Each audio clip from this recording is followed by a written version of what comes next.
My name is Steve Beynkar, and I'm professor of psychology at Harvard University, and today I'm going to speak to you about language.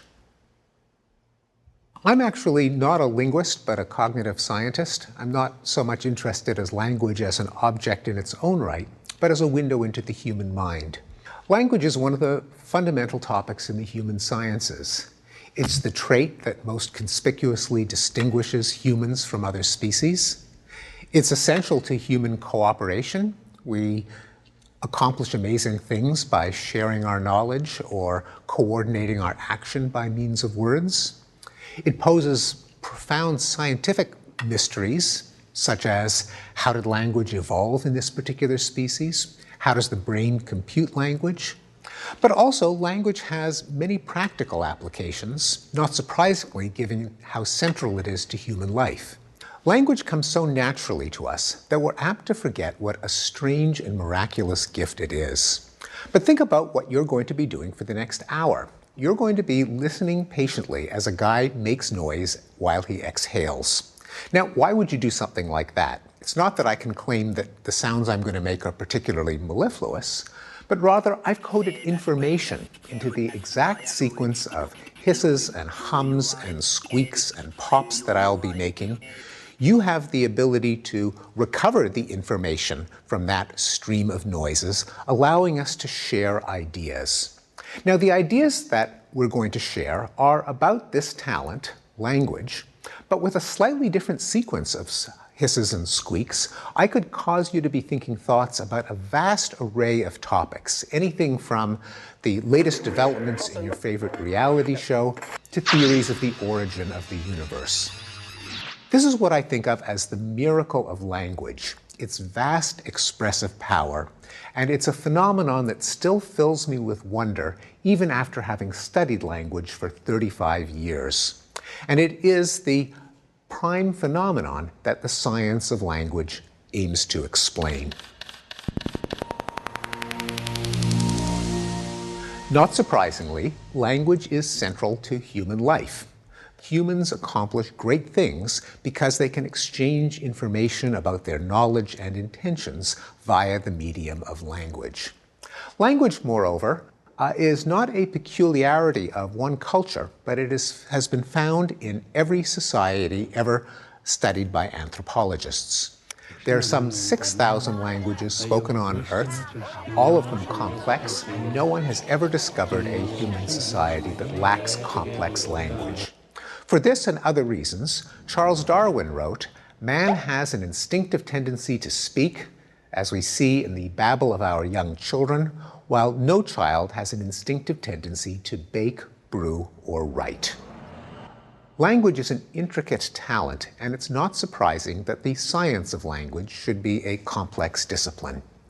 It includes the study of how language itself works, including grammar, the assembly of words, phrases, and sentences, phonology, the study of sound, semantics, the study of meaning, and pragmatics, the study of the use of language in conversation. Scientists interested in language also study how it is processed in real time, a field called psycholinguistics, how it is acquired by children, the study of language acquisition, and how it is computed in the brain, the discipline called neurolinguistics. Before we begin, it's important not to confuse language with three other things that are closely related to language. One of them is written language. Unlike spoken language, which is found in all human cultures throughout history, writing was invented a very small number of times in human history, about 5,000 years ago, and alphabetic writing, where each mark on the page stands for a vowel or consonant, appears to have been invented only once in all of human history by the Canaanites about 3,700 years ago. And as Darwin pointed out, children have no instinctive tendency to write, but have to learn it through instruction and schooling. A second thing not to confuse language with is proper grammar. Linguists distinguish between descriptive grammar, rules that characterize how people do speak, and prescriptive grammar, rules that characterize how people ought to speak if they are writing careful written prose. A dirty secret from linguistics is that not only are these not the same kinds of rules, but many of the prescriptive rules of language make no sense whatsoever. Take one of the most famous of these rules, the rule not to split infinitives. According to this rule, Captain Kirk made a grievous grammatical error when he said that the mission of the Enterprise was to boldly go where no man has gone before. He should have said, according to these editors, to go boldly where no man has gone before, which immediately clashes with the rhythm and structure of ordinary English. In fact, this prescriptive rule was based on a clumsy analogy with Latin, where you can't split an infinitive because it's a single word, as in facere, to do. Julius Caesar couldn't have split an infinitive if he wanted to. That rule was translated literally over into English, where it really should not apply. Another famous prescriptive rule is that one should never use a so-called double negative. Mick Jagger should not have sang, "I can't get no satisfaction." He really should have sang, "I can't get any satisfaction." Now, this is often promoted as a rule of logical speaking, but can't and any is just as much of a double negative as can't and no. The only reason that can't get any satisfaction is deemed correct and can't get no satisfaction is deemed ungrammatical is that the dialect of English spoken in the south of England in the 17th century used can't any rather than can't no. If the capital of England had been in the north of the country instead of the south of the country, then can't get no would have been correct and can't get any would have been deemed incorrect. There's nothing special about a language that happens to be chosen as the standard for a given country. In fact, if you compare the rules of languages and so-called dialects, each one is complex in different ways. Take, for example, African American Vernacular English, also called Black English or Ebonics. There is a construction in African American English where you can say he be workin', which is not an error or a bastardization or a corruption of standard English, but in fact conveys a subtle distinction, one that's different from simply he workin'. He be workin' means that he is employed, he has a job. He workin' means that he happens to be working at the moment that you and I are speaking. Now, this is a tense difference that can be made in African American English that is not made in Standard English, one of many examples in which the dialects have their own set of rules that is just as sophisticated and complex as the one in the standard language. Now, a third thing not to confuse language with is thought. Many people report that they think in language, but cognitive psychologists have shown that there are many kinds of thought that don't actually take place in the form of sentences. For example, we know from ingenious experiments that non-linguistic creatures, such as babies before they've learned to speak, or other kinds of animals, have sophisticated kinds of cognition. They register cause and effect, and objects, and the intentions of other people, all without the benefit of speech. We also know that even in creatures who do have language, namely adults, a lot of thinking goes on in forms other than language. For example, visual imagery. If you look at the top two three-dimensional figures in this display, and I were to ask you, do they have the same shape or a different shape? People don't solve that problem by describing those strings of cubes in words, but rather by taking an image of one and mentally rotating it into the orientation of the other, a form of non-linguistic thinking. For that matter, even when you understand language, what you come away with is not in itself the actual language that you hear. Another important finding in cognitive psychology is that long-term memory for verbal material records the gist or the meaning or the content of the words rather than the exact form of the words. For example, I like to think that you retain some memory of what I have been saying for the last 10 minutes. But I suspect that if I were to ask you to reproduce any sentence that I have uttered, you would be incapable of doing so. What sticks in memory is something that's far more abstract than the actual sentences, something that we can call meaning or content or semantics. In fact, when it even comes to understanding a sentence, the actual words are the tip of a vast iceberg of very rapid, unconscious, non-linguistic processing that's necessary even to make sense of the language itself. And I'll illustrate this with a classic bit of poetry, the lines from the shampoo bottle. Wet hair, lather, rinse, repeat. Now, in understanding that very simple snatch of language, you have to know, for example, that when you repeat, you don't wet your hair a second time, because it's already wet. And when you get to the end of it and you see repeat, you don't keep repeating over and over in an infinite loop. Repeat here means repeat just once. Now, this tacit knowledge of what the writers of that bit of language had in mind is necessary to understand language, but it itself is not language. Finally, if language were really thought, it would raise the question of where language would come from if we're incapable of thinking without language. After all, the English language was not designed by some committee of Martians who came down to Earth and gave it to us. Rather, language is a grassroots phenomenon.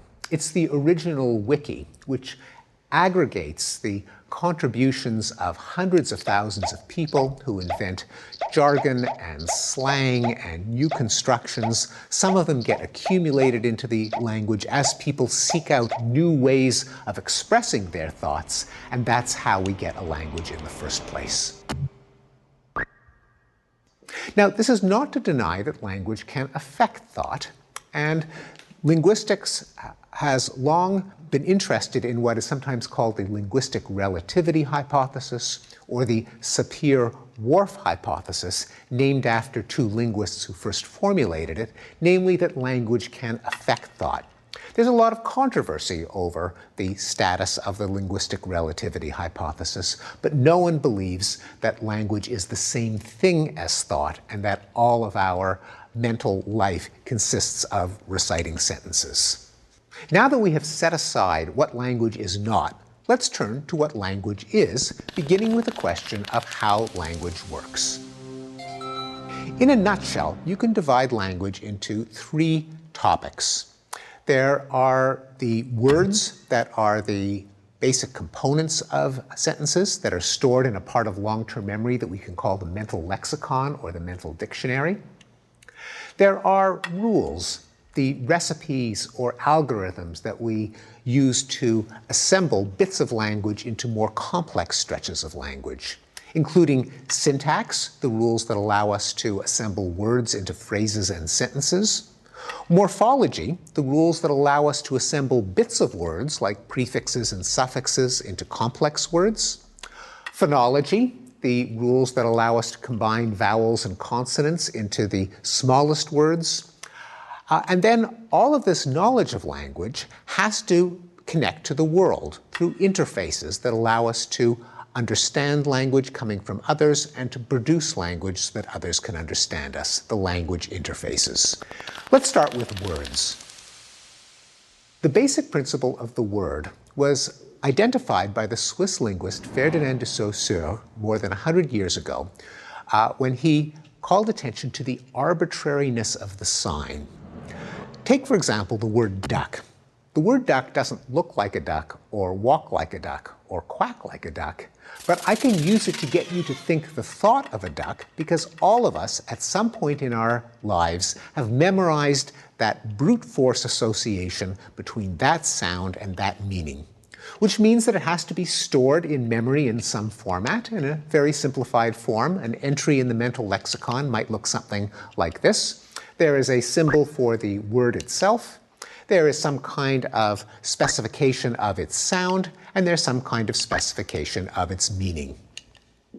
Now, one of the remarkable facts about the mental lexicon is how capacious it is. Using dictionary sampling techniques, where you say take the top left-hand word on every 20th page of a dictionary, give it to people in a multiple choice test, correct for guessing, and multiply by the size of the dictionary, you can estimate that a typical high school graduate has a vocabulary of around 60,000 words, which works out to a rate of learning of about one new word every 2 hours, starting from the age of 1. When you think that every one of these words is as arbitrary as a telephone number or a date in history, you're reminded about the remarkable capacity of human long-term memory to store the meanings and sounds of words. But of course, we don't just blurt out individual words, we combine them into phrases and sentences. And that brings up the second major component of language, namely grammar. Now, the modern study of grammar is inseparable from the contributions of one linguist, the famous scholar Noam Chomsky, who set the agenda for the field of linguistics for the last 60 years. To begin with, Chomsky noted that the main puzzle that we have to explain in understanding language is creativity, or as linguists often call it, productivity, the ability to produce and understand new sentences. Except for a small number of cliched formulas, just about any sentence that you produce or understand is a brand new combination produced for the first time perhaps in your life, perhaps even in the history of the species. We have to explain how people are capable of doing it. It shows that when we know a language, we haven't just memorized a very long list of sentences, but rather have internalized a grammar or algorithm or recipe for combining elements into brand new assemblies. For that reason, Chomsky has insisted that linguistics is really properly a branch of psychology and is a window into the human mind. A second insight is that languages have a syntax which can't be identified with their meaning. Now, the only quotation that I know of a linguist that has actually made it into Bartlett's familiar quotations is the following sentence from Chomsky from 1956, "Colorless green ideas sleep furiously." Well, what's the point of that sentence? The point is that it is very close to meaningless. On the other hand, any English speaker can instantly recognize that it conforms to the patterns of English syntax. Compare, for example, "furiously sleep ideas green colorless," which is also meaningless, but we perceive as word salad. A third insight is that syntax doesn't consist of a string of word-by-word associations, as in stimulus-response theories in psychology, where producing a word is a response which you then hear and becomes a stimulus to producing the next word, and so on. Again, the sentence "colorless green ideas sleep furiously" can help make this point. Because if you look at the word-by-word transition probabilities in that sentence, for example, colorless and then green, how often have you heard colorless and green in succession? Probably 0 times. Green and ideas, those two words never occur together. Ideas and sleep, sleep and furiously. Every one of the transition probabilities is very close to 0. Nonetheless, the sentence as a whole can be perceived as a well-formed English sentence. Language in general has long-distance dependencies. The word in one position in a sentence can dictate the choice of a word several positions downstream. For example, if you begin a sentence with either, somewhere down the line there has to be an or. If you have an if, generally you expect somewhere down the line there to be a then. There's a story about a child who says to his father, "Daddy, what did you bring that book that I don't want to be read to out of up for?" Where you have a set of nested or embedded long-distance dependencies. Indeed, one of the applications of linguistics to the study of good prose style is that sentences can be rendered difficult to understand if they have too many long-distance dependencies, because that can put a strain on the short-term memory of the reader or listener while trying to understand them. Rather than a set of word-by-word associations, sentences are assembled in a hierarchical structure that looks like an upside-down tree. Let me give you an example of how that works in the case of English. One of the basic rules of English is that a sentence consists of a noun phrase, the subject, followed by a verb phrase, the predicate. A second rule, in turn, expands the verb phrase. A verb phrase consists of a verb, followed by a noun phrase, the object, followed by a sentence, the complement, as I told him that it was sunny outside.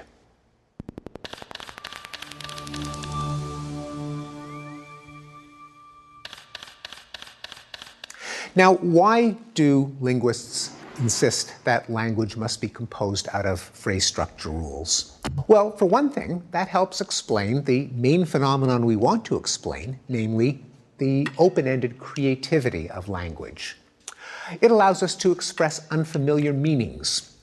There's a cliche in journalism, for example, that when a dog bites a man, that isn't news, but when a man bites a dog, that is news. The beauty of grammar is that it allows us to convey news by assembling familiar words in brand new combinations. Also, because of the way phrase structure rules work, they produce a vast number of possible combinations. Moreover, the number of different thoughts that we can express through the combinatorial power of grammar is not just humongous, but in a technical sense, it's infinite. Now, of course, no one lives an infinite number of years and therefore can show off their ability to understand an infinite number of sentences, but you can make the point in the same way that a mathematician can say that someone who understands the rules of arithmetic knows that there are an infinite number of numbers. Namely, if anyone ever claimed to have found the longest one, you can always come up with one that's even bigger by adding a 1 to it. And you can do the same thing with language. Let me illustrate it in the following way. As a matter of fact, there has been a claim that there is a world's longest sentence. Who would make such a claim? Well, who else? The Guinness Book of World Records.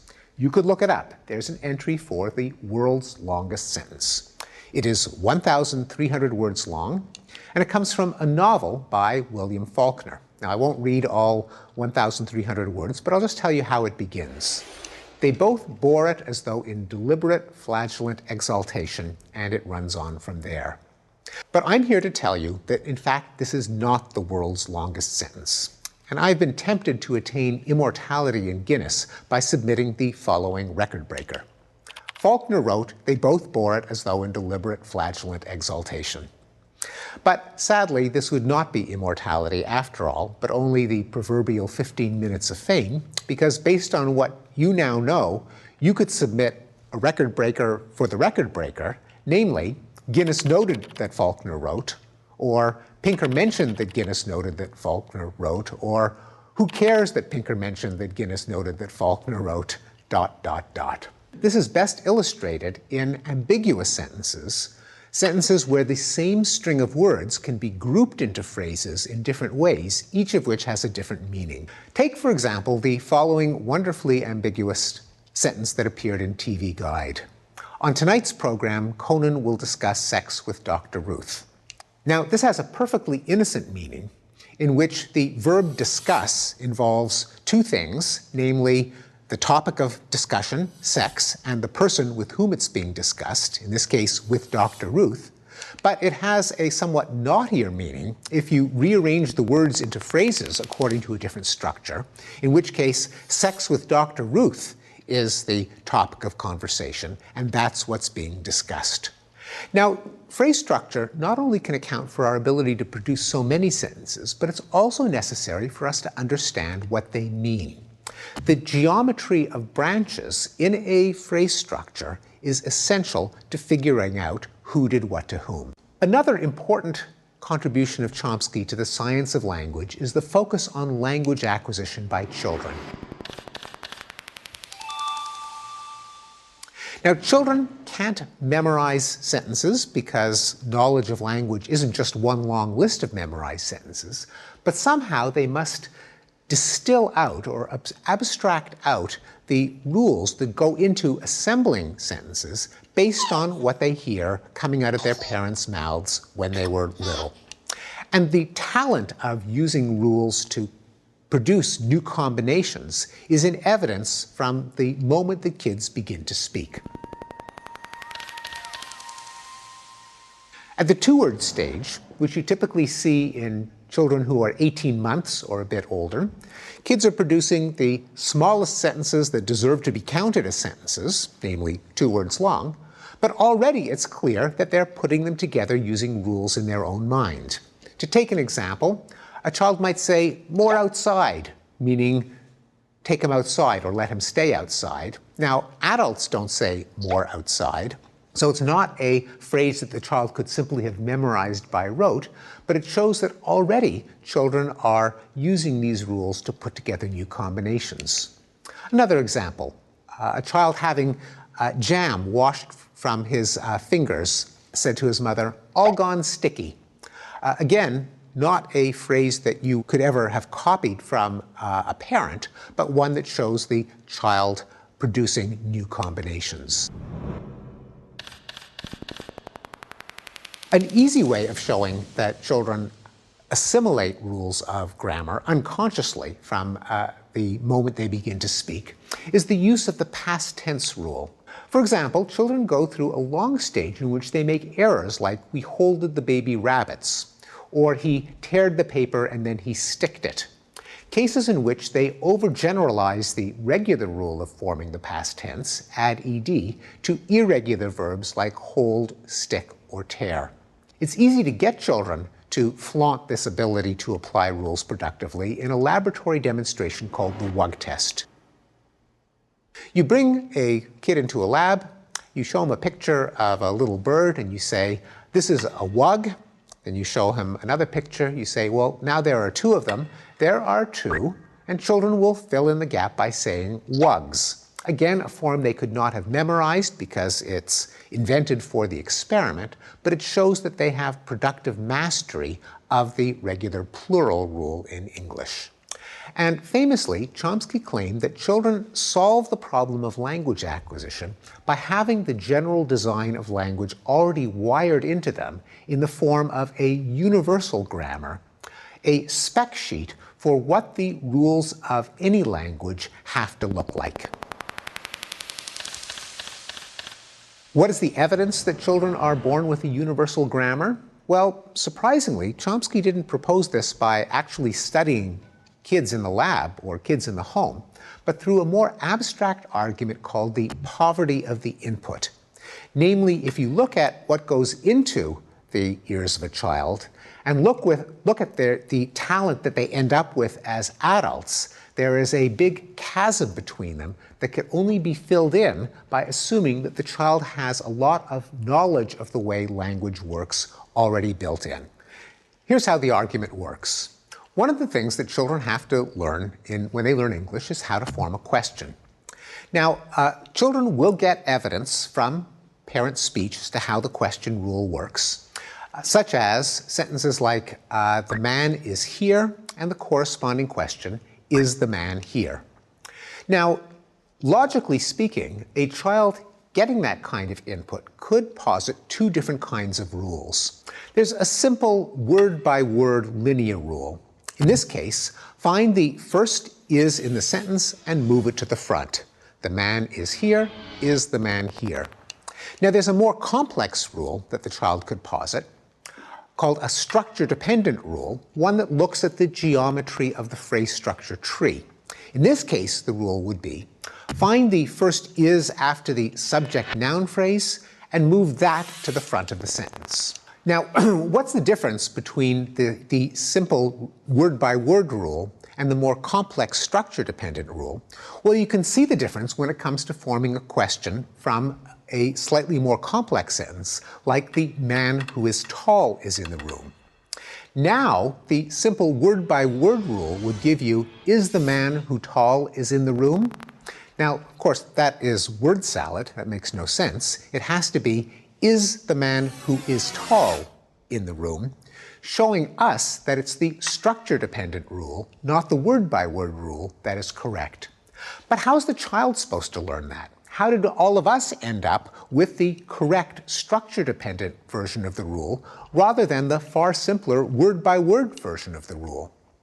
Well, Chomsky argues, if you were actually to look at the kind of language that all of us hear, it's actually quite rare to hear a sentence like, "Is the man who is tall in the room?" The kind of input that would logically inform you that the word-by-word rule is wrong and the structure-dependent rule is right. Nonetheless, we all grow up into adults who unconsciously use the structure-dependent rule rather than the word-by-word rule. Moreover, children don't make errors like, "Is the man who tall is in the room?" As soon as they begin to form complex questions, they use the structure-dependent rule. And that, Chomsky argues, is evidence that structure-dependent rules are part of the definition of universal grammar that children are born with. Now, though Chomsky has been fantastically influential in the science of language, that does not mean that all language scientists agree with him. And there have been a number of critiques of Chomsky over the years. For one thing, the critics point out, Chomsky hasn't really shown principles of universal grammar that are specific to language itself, as opposed to general ways in which the human mind works across multiple domains, language and vision and control of motion and memory and so on. We don't really know that universal grammar is specific to language, according to this critique. Chomsky and the linguists working with him have not examined all 6,000 of the world's languages and shown that the principles of universal grammar apply to all 6,000. They've posited it based on a small number of languages and the logic of the poverty of the input, but haven't actually come through with the data that would be necessary to prove that universal grammar is really universal.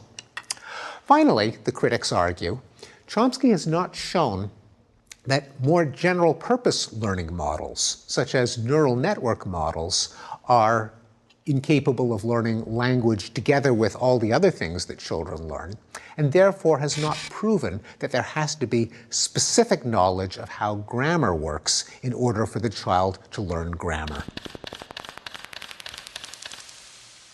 Another component of language governs the sound pattern of language, the ways that the vowels and consonants can be assembled into the minimal units that go into words. Phonology, as this branch of linguistics is called, consists of formation rules that capture what is a possible word in a language according to the way it sounds. To give you an example, the sequence "bluck" is not an English word, but you get a sense that it could be an English word, that someone could coin a new term of English that would be pronounced "bluck." But when you hear the sound "krechts," you instantly know that that not only isn't an English word, but it really couldn't be an English word. Krechts, by the way, comes from Yiddish. It means kind of to sigh or to moan. Oy, that's to krechts. The reason that we recognize that it's not English is because it has sounds like ch and sequences like ch, tz, which aren't part of the formation rules of English phonology. But together with the rules that define the basic words of a language, there are also phonological rules that make adjustments to the sounds depending on what other words the word appears with. Very few of us realize, for example, in English, that the past tense suffix ed is actually pronounced in 3 different ways. When we say he walked, we pronounce the ed like a t, walked. When we say jogged, we pronounce it as a d, jogged. And when we say patted, we stick in a vowel, patted, showing that the same suffix, ed, can be readjusted in its pronunciation according to the rules of English phonology. Now, when someone acquires English as a foreign language, or acquires a foreign language in general, and they carry over the rules of phonology from their first language and apply it to their second language, we have a word for it. We call it an accent. When a language user deliberately manipulates the rules of phonology, that is, when they don't just speak in order to convey content, but they pay attention as to what phonological structures are being used, we call it poetry and rhetoric. So far, I've been talking about knowledge of language, the rules that go into defining what are possible sequences of language. But those sequences have to get into the brain during speech comprehension, and they have to get out during speech production, and that takes us to the topic of language interfaces. And let's start with production. This diagram here is literally a human cadaver that has been sawn in half. An anatomist took a saw and went zzzz, allowing you to see in cross-section the human vocal tract. And that can illustrate how we get our knowledge of language out into the world as a sequence of sounds. Now, each of us has, at the top of our windpipe or trachea, a complex structure called the larynx or voice box. It's behind your Adam's apple. And the air coming out of your lungs has to go past two cartilaginous flaps that vibrate and produce a rich, buzzy sound source full of harmonics. Before that vibrating sound gets out to the world, it has to pass through a gauntlet of chambers in the vocal tract. The throat behind the tongue, the oral cavity above the tongue, the cavity formed by the lips, and when you block off airflow through the mouth, it can come out through the nose. Now, each one of those cavities has a shape that, thanks to the laws of physics, will amplify some of the harmonics in that buzzy sound source and suppress others. We can change the shape of those cavities when we move our tongue around. When we move our tongue forward and backward, for example, as in we change the shape of the cavity behind the tongue, change the frequencies that are amplified or suppressed, and a listener hears them as two different vowels. Likewise, when we raise or lower the tongue, we change the shape of the resonant cavity above the tongue, as in, say, I, ah. Once again, the change in the mixture of harmonics is perceived as a change in the nature of the vowel. When we stop the flow of air and then release it, as in t, k, b, then we hear a consonant rather than a vowel. Or even when we restrict the flow of air, as in f, s, producing a chaotic, noisy sound, each one of those sounds that gets sculpted by different articulators is perceived by the brain as a qualitatively different vowel or consonant. Now, an interesting peculiarity of the human vocal tract is that it obviously co-opts structures that evolved for different purposes, for breathing and for swallowing and so on. And it's an interesting fact, first noted by Darwin, that the larynx over the course of human evolution has descended in the throat so that every particle of food going from the mouth through the esophagus to the stomach has to pass over the opening into the larynx with some probability of being inhaled, leading to the danger of death by choking. And in fact, until the invention of the Heimlich maneuver, several thousand people every year died of choking because of this maladaptive arrangement of the human vocal tract. Why did we evolve a mouth and throat that leaves us vulnerable to choking? Well, a plausible hypothesis is that it's a compromise that was made in the course of evolution to allow us to speak. By giving range to a variety of possibilities for altering the resonant cavities, for moving the tongue back and forth and up and down, we expanded the range of speech sounds we could make, improved the efficiency of language, but suffered the compromise of an increased risk of choking, showing that language presumably had some survival advantage that compensated for the disadvantage in choking. What about the flow of information in the other direction? That is, from the world into the brain, the process of speech comprehension.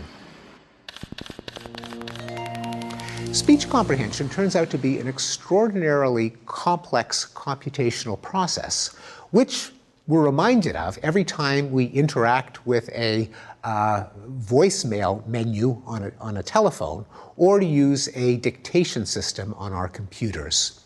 For example, one writer, using one of the state-of-the-art speech-to-text systems, dictated the following words into his computer. He dictated book tour, and it came out on the screen as back to work. Another example, he said, I truly couldn't see, and it came out on the screen as a cruelly good MC. Even more disconcertingly, he started a letter to his parents by saying, Dear Mom and Dad, and what came out on the screen, the man is dead. Now, dictation systems have gotten better and better, but they still have a way to go before they can duplicate a human stenographer. What is it about the problem of speech understanding that makes it so easy for a human, but so hard for a computer? Well, there are two main contributors.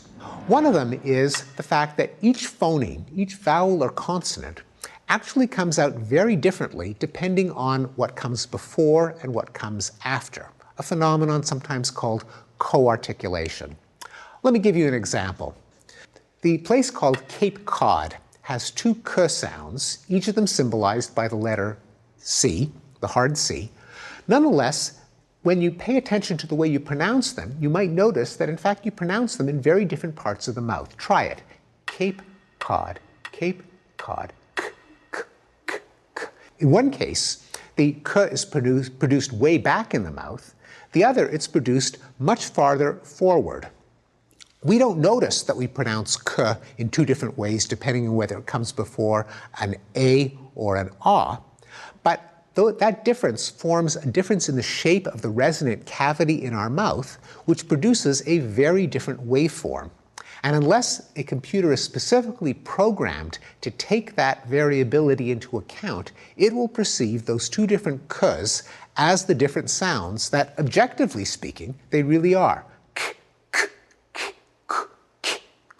They really are different sounds, but our brain lumps them together.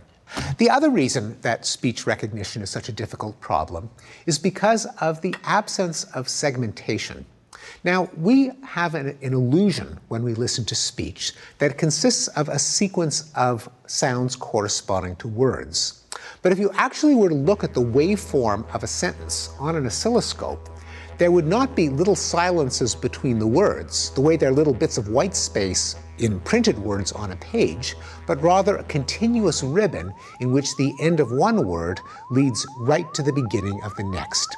It's something that we're aware of when we listen to speech in a foreign language, where we have no idea where one word ends and the other one begins. In our own language, we detect the word boundaries simply because in our mental lexicon, we have stretches of sound that correspond to one word that tell us where it ends. But you can't get that information from the waveform itself. In fact, there's a whole genre of wordplay that takes advantage of the fact that word boundaries are not physically present in the speech wave. Novelty songs like Maresy Dotes and Dozy Dotes and Little Lambsy Divey, a Kiddly Divey Do Wooden Shoe. Now, it turns out that this is actually a grammatical sequence of words in English. Mares eat oats and does eat oats, and little lambs eat ivy. A kid'll eat ivy too, wouldn't you? When it is spoken or sung normally, the boundaries between words are obliterated, and so the same sequence of sounds can be perceived either as nonsense or, if you know what they're meant to convey, as English sentences. Another example, familiar to most children, Fuzzy Wuzzy was a bear, Fuzzy Wuzzy had no hair, Fuzzy Wuzzy wasn't very fuzzy, was he? And the famous doggerel, I scream, you scream, we all scream for ice cream. We are generally unaware of how ambiguous language is. In context, we effortlessly and unconsciously derive the intended meaning of a sentence. But a poor computer, not equipped with all of our common sense and human abilities, and just going by the words and the rules, is often flabbergasted by all the different possibilities. Take a sentence as simple as Mary had a little lamb. You might think that that's a perfectly simple, unambiguous sentence. But now imagine that it was continued with mint sauce. You realize that have is actually a highly ambiguous word. As a result, computer translations can often deliver comically incorrect results. According to legend, one of the first computer systems that was designed to translate from English to Russian and back again did the following. Given the sentence, "The spirit is willing, but the flesh is weak," it translated it back as, "The vodka is agreeable, but the meat is rotten." So why do people understand language so much better than computers? What is the knowledge that we have that has been so hard to program into our machines? Well, there's a third interface between language and the rest of the mind, and that is the subject matter of the branch of linguistics called pragmatics, namely how people understand language in context, using their knowledge of the world and their expectation about how other speakers communicate. The most important principle of pragmatics is called the cooperative principle, namely assume that your conversational partner is working with you to try to get a meaning across truthfully and clearly. Our knowledge of pragmatics, like our knowledge of syntax and phonology and so on, is deployed effortlessly but involves many intricate computations. For example, if I were to say, "If you could pass the guacamole, that would be awesome," you understand that as a polite request, meaning, "Give me the guacamole."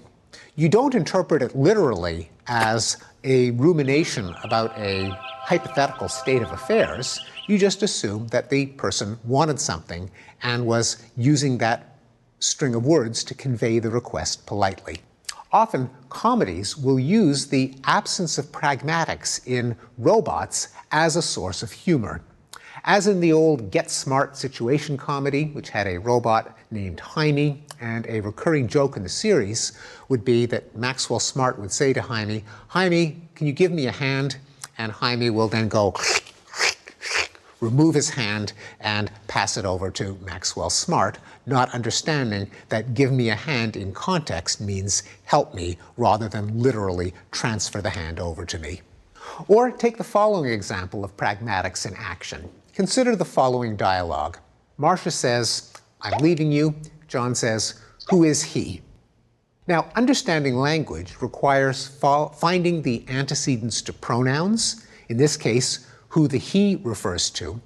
And any competent English speaker knows exactly who the he is, presumably John's romantic rival, even though it was never stated explicitly in any part of the dialogue. This shows how we bring to bear on language understanding a vast store of knowledge about human behavior, human interactions, human relationships, and we often have to use that background knowledge even to solve mechanical problems like who does a pronoun like he refer to. It's that knowledge that's extraordinarily difficult, to say the least, to program into a computer.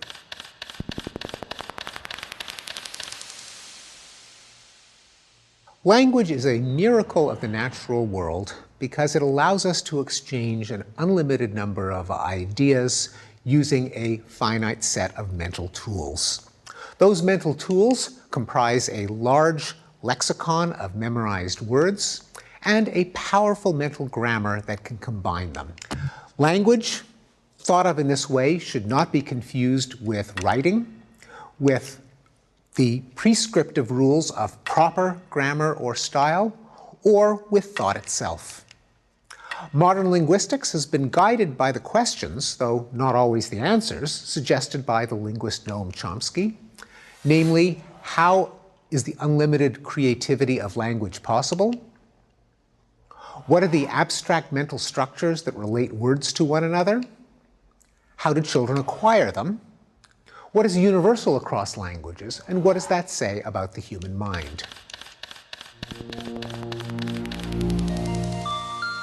The study of language has many practical applications, including computers that understand and speak, the diagnosis and treatment of language disorders, the teaching of reading, writing, and foreign languages, the interpreting of the language of law, politics, and literature. But for someone like me, language is eternally fascinating because it speaks to such fundamental questions of the human condition.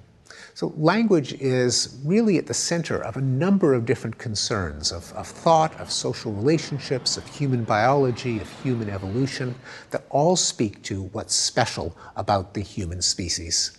Language is the most distinctively human talent. Language is a window into human nature. And most significantly, language is one of the wonders of the natural world. Thank you.